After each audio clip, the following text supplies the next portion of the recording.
Have you ever gone through a breakup with a dismissive avoidant and you sit back and think, dang, I haven't heard from them in such and such time? And this is not normal. This is not a normal response to a breakup with someone. You normally hear back from the person, even if you don't get back together right away. So you start to question, dang, did they really even love me in the first place? I mean, they don't run behind you, they don't call you, they don't text you, you just don't hear from them at all.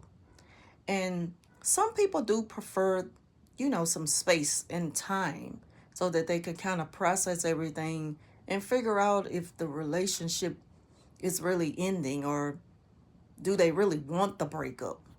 But when it comes to a dismissive avoidant, people say you need to have patience with them. That's what the golden rule is with a DA.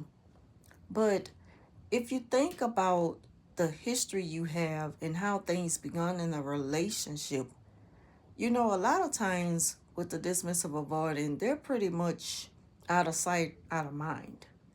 And so don't think for 1 minute they don't think that way about you.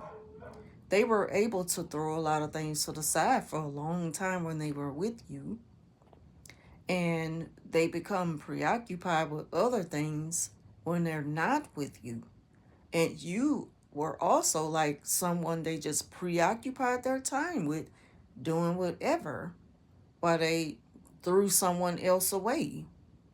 Or they stopped, their focus changed. So you have to think about, well, that's the same thing that's happening with you now.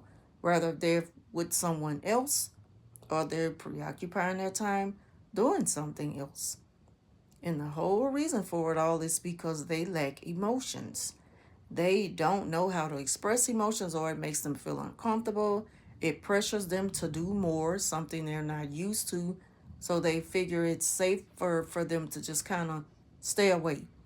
If you don't push the issue to hear from them, to see them again, to get an explanation of how they feel, then they're really not going to put forth the effort to express that to you on their own.